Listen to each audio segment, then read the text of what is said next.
Welcome to our channel. Today we how to log into Drake Tax detailed guide step by step clearly.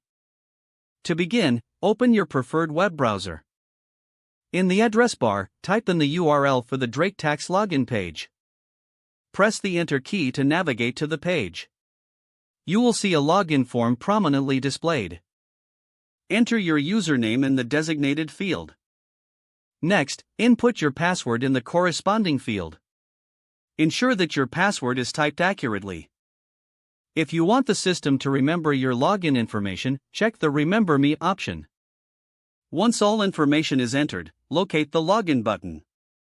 Click on the Login button to proceed. If your credentials are correct, you will be directed to your Drake Tax dashboard. In case you forget your password, click on the Forgot Password link.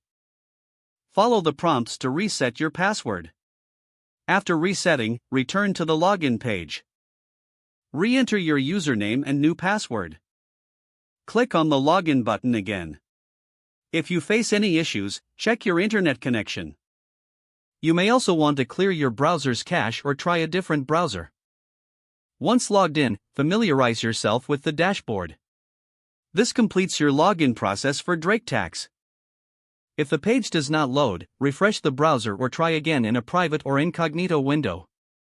Make sure you are using the correct email address, then retype it carefully to avoid small typos.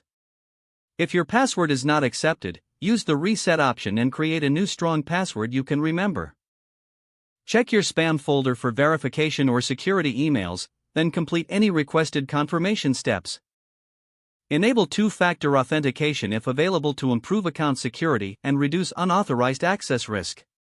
After signing in, review your profile details so your contact information and settings are accurate and current. If you see an error message, note it down and try again after restarting your device and internet connection. Log out when you finish, especially on shared devices, to keep your account and payment information secure. Don't forget to like this video and subscribe to our channel for more step-by-step tech guides.